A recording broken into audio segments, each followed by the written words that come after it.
In a land where honor is forged through silence, and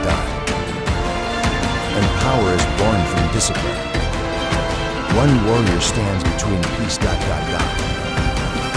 and the fury of a crumbling empire. With a storm rising and betrayal at the gates, he must awaken the strength within, before darkness falls. In ancient China, Emperor Khan sees his daughter Turandot run into the throne room and trips over a hole in the carpet, which makes her cry. This carpet represents the continent and the hole is Malvia, a small peaceful kingdom that they haven't established relations with yet. To fill up the carpet, Khan sends out his men to Malvia led by General Boyan. In Malvia, the royal family wears 3 magic bracelets, one for the king, one for the queen, and one for the prince. It's a family heirloom and nobody should wear all 3 at the same time because that person would get great power but also be cursed. Prince Caliph is being sword trained by Master Zhou, and the kid is picking up the Chinese style of fighting pretty fast. At that moment their peace is interrupted by an attack from Boyan's army, who shoot a few flaming arrows before storming the castle. Malvian soldiers go out and try their best to defend their home, but Boyan's army is much bigger and easily overpowers them as they kill any person who dares fight them. Eventually Boyan and his men win the battle and next to the royal bodies they find the 3 bracelets, which they take to the emperor. On Turandot's birthday, she's opening hundreds of gifts and finds the box with the bracelets. She puts 2 on and tries to share the 3rd one with her dad, but he puts it on Turandot's arm too. This immediately activates the curse as the bracelets change shape and tighten around her arm, causing her to cry in pain. No matter how hard she tries, Turandot can't remove the bracelets, and soon she loses the ability to see color. Khan wants to try using a knife to remove them and Turandot sees his face as a skeleton when he comes closer, causing her to pass out. Later, the high priest informs Khan that he's learned that the curse can only be lifted by a future suitor. When Turandot turns 15, she'll share 3 riddles and whoever solves them will break the curse, but he'll also be risking his own life. If it's not done before she turns 18, her heart will turn to ice and she'll lose her mind. Meanwhile it's revealed that Zhou has escaped with Caliph, who has lost all his memories. After changing the boy's name to Blue Eyes to protect him, Zhou brings him to his hometown where he reunites with his family, and Blue Eyes immediately befriends Zhou's daughter. Many years later, Blue Eyes is a teenager determined to learn the art of fireworks. Zhou's daughter Luer has become a sister to him and she often bothers him when he's practicing. One morning, she plays a prank on him that ruins his firework and finishes his last gunpowder. To apologize, Luer takes Blue Eyes to the mines, where they sneak around to watch how the masters create amazing fireworks that form shapes like a phoenix. Unfortunately they're seen by a guard, so they have to start running through the mine. Whenever the guards try to stop them, they push them away and jump on the furniture, trying to slow them down. Suddenly the guards are about to catch up to them, but the firework master throws a few sparks at the guards, allowing the duo to escape through a hidden tunnel. At the palace, Boyan checks on Turandot, who has grown into a beautiful yet cold princess. Khan wants Boyan to train her, so Turandot has no choice but to fight him. Because of the curse, Turandot has special abilities and can move at great speed, so at first Boyan can't land a single hit. However, when he breaks her loom to grab a wood piece, she begins attacking him directly and proves her swordsmanship is still weak.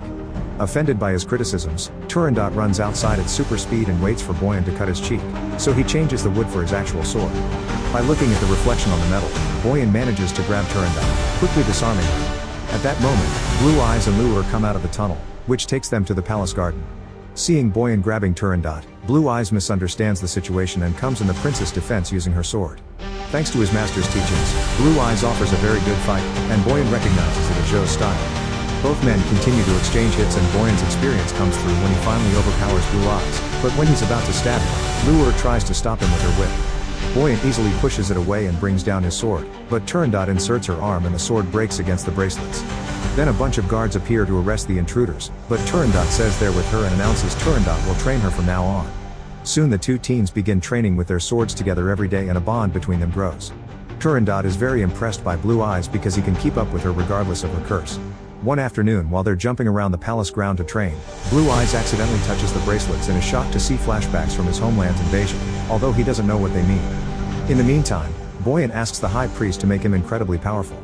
In a small secret lake inside a cave, the priest tries to perform a special ritual that starts covering Boyan in gold, but it doesn't work and the gold disappears. Boyan begins wondering if he must kill Khan to gain power, so the priest points out that Boyan could marry Turandot instead. Sometime later, Blue Eyes misses Turandot so much that he visits her during a full moon, which is the only night he's supposed to stay away. When he sneaks into her room, he's shocked to find her tied up by multiple pieces of fabric and starts cutting them, ignoring her warnings to leave her alone. The bracelets are digging into her skin more than usual and as soon as she is free, her eyes change and cause her to see Blue Eyes as a skeleton. Soon the curse takes over and Turandot turns the fabric into a weapon to try to attack Blue Eyes, who speaks to her with sincere words while blocking her weapon with his sword. His words help her snap out of it, but she's angry because he broke her rule and almost died, so she asks him to never come again. A few days later, Blue Eyes becomes a royal guard and is part of the team that protects Prince Yuthong of Lampu when he comes to visit their town for a festival. Turandot is still locked up in the palace, so she keeps herself busy by using her powers on the looms to work faster. Many men have died trying to solve her riddles, but Ka insists she tries again on the prince that just arrived. Back in town, Blue Eyes is finally off duty, so he enjoys the festival with Lu and her friend Yuang. They notice that Yuthong has a very fancy dagger, so Lu uses her whip to send it flying and it's caught by Yuang, who immediately runs away. Yuthong begins chasing Yuang through town and after lots of jumping he manages to catch it, but Yuang throws the dagger at another friend and tells him to run.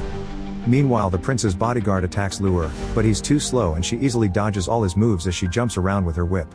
Lu then tries to escape by climbing a weak structure and the bodyguard decides to bring it down, however Lu jumps away before she could get hurt.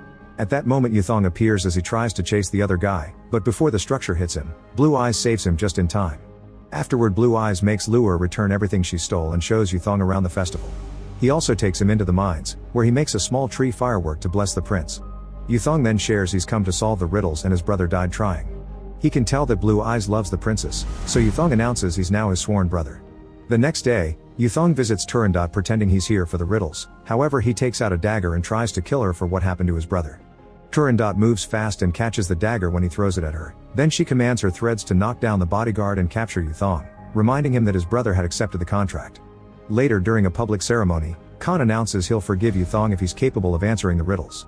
Blue Eyes is working as a guard and watches the sun reflect on the bracelets, which causes him to have another flashback of the massacre full of blood, violence, and bodies. Wanting answers, Blue Eyes comes forward and asks Yuthong to let him answer the riddles.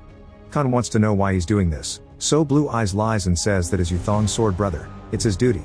As the crowd chants their support, Khan agrees to give him a chance and the high priest starts the ceremony, explaining that fireworks will go off if Blue Eyes gives the correct answer. If he fails, he'll be executed. Turandot comes closer and Blue Eyes admits he's doing this to save her, but she just responds with the riddle that the bracelet whispers into her mind. What is born of darkness and dies at dawn? Blue Eyes concentrates on finding the answer and has a vision of his mother guiding him through the castle. Then it changes to the day of the massacre, during which the king shows up severely wounded. The guards can't keep the invaders out, so the queen grabs all the bracelets and forces them on her husband's arm, saying there's no other choice. While the king absorbs the new power, the queen tries to fight, only to be pushed away. At that moment the curse finally takes over the king and he grabs a sword to fight, showing great power as he easily starts beating down the enemy, roaring and fighting multiple men as if it was nothing. In the present, a bell announces Blue Eyes' time is over and since he doesn't have the answer, he's taken away to be executed. As he's carried to his death, Blue Eyes has another vision and sees his mother telling him to leave with Zhou because he's the kingdom's only hope. Seeing it as a sign, he yells that the answer is hope, causing one of the bracelets to break. However Turandot is in the palace and nobody sees this, so before Blue Eyes can be killed, Zhou jumps in to rescue him. After knocking down a few guards, he throws a lance and saves Blue Eyes' falling body right before it lands in the boiling water. At that moment fireworks start exploding in the sky, confirming his answer is correct. Afterward Boyan steals a piece of the broken bracelet and orders his men to not let the fireworks explode even if Blue Eyes gets another answer right.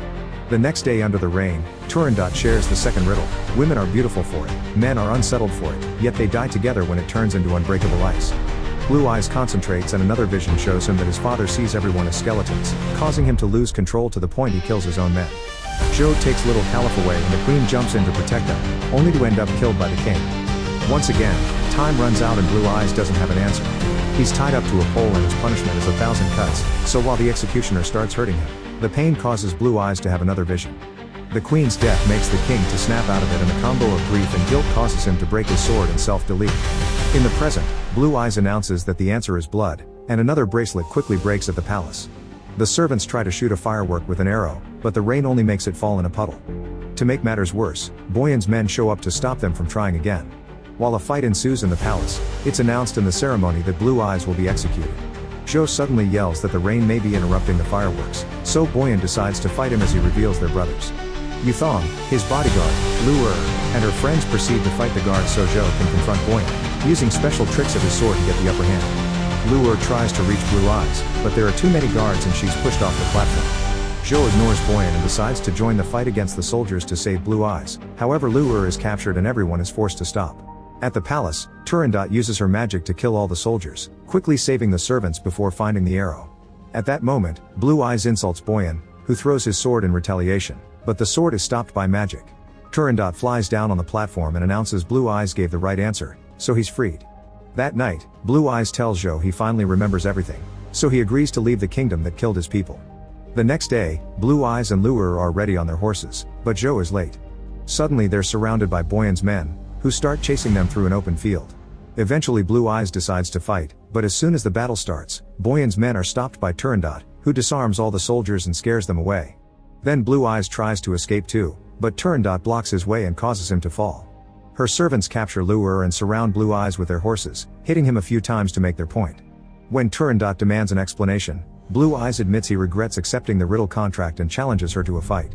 In just a few moves, Turandot overpowers Blue Eyes and starts reciting the last riddle. It can give you freedom just as it can enslave you. You light the ice and you get more coldness in return.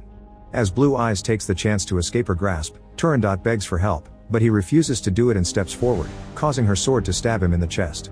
Blue Eyes whispers her name before passing out, and suddenly Turandot's arm starts hurting. It turns out her name is the answer and the bracelet breaks, making her faint too. When the servants rush to help her, Turandot wakes up and her skin loses its paleness as color finally returns to her eyes, allowing her to see the beauty of nature. Sometime later, the royal medic is taking care of Blue Eyes and explains to Khan that the boy survived because his organs are on the other side. Turandot comes to visit him and announces the next day is their wedding, but Blue Eyes tells her to learn who he really is first or he won't marry her. While Khan sends his men out to discover Blue Eyes' identity, Boyan gets a piece of every bracelet and gives to the high priest, who throws them in the small lake to start the ritual. Boyan steps into the water and the dark magic takes over his body, filling him with great power. Once the ritual is over, Boyan tests the results with his sword, but all his wounds instantly heal. Then he stabs the high priest for knowing too much.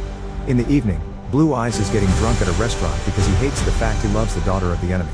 Hearing this, Luer rushes to tell Turandot the truth. Meanwhile Boyan visits Zhou to ask him about Blue Eyes. Zhou refuses to talk and a fight ensues, but no matter how many times Zhou hurts him, Boyan's wounds always heal up. Desperate to survive, Zhou escapes through the window. At the same time, the high priest arrives at the mines to beg for help. Moments later, Blue Eyes tries to enter his home only to be captured by Boyan and his men. When they're about to take him away, mysterious soldiers arrive and kill some of Boyan's men before the leader shoots an arrow at him. Boyan catches it with his hand and threatens to kill Blue Eyes, knowing the archer is Turandot. Then he reveals he found a jacket with the insignia of the Malvian royal family, which means Blue Eyes is the enemy. Turandot doesn't care and offers to accept any condition to save Blue Eyes, so Boyan asks her to marry him. The next morning, Blue Eyes is taken to see Ka, who decides to free him even if he's the enemy as thanks for saving his daughter. Blue Eyes still wants revenge, and when Boyan tries to shut him up he's interrupted by Turandot, who brings the high priest and the truth. The day Boyan's army visited Malvia, Ka's orders were to only establish peaceful relations. However Boyan thought Ka got soft and that they should be conquering more land, which his soldiers agreed with. Then he killed the envoy and made it look like Malvia did it to start a war. Back in the present, Boyan confirms the story is true and uses a piece of armor to kill the priest before calling for his soldiers, who immediately storm the palace and kill the servants. Then Boyan reveals he brought fireworks under the disguise of a wedding gift and shoots some flaming arrows at them to make them explode. However, the firework master had guessed his intentions and the fireworks form a huge dragon that attacks Boyan's army, defeating it in a matter of seconds. Seeing his soldiers go down makes Boyan mad and he fights a few royal guards, quickly killing them all.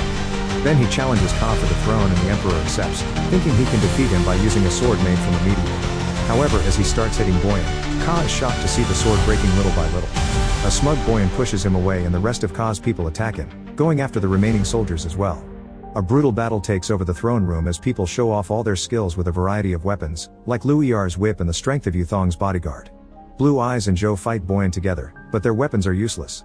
They manage to kick Boyan against the table, only for him to grab a knife and throw it at Zhou's chest. Furious, Blue Eyes tries to fight him yet he's overpowered again. Turandot tries to save him and Boyan retaliates by choking her, but he lets go of her when he sees Zhou standing up. Boyan jumps on his brother and tries to kill him, so Luer grabs his arm with her whip, only to be thrown away. Then Blue Eyes throws a box at Boyan's head before Turandot drags him out of the palace. Boyan immediately follows them, giving Yuthong and the others the chance to defeat the last soldiers of his army and win the battle.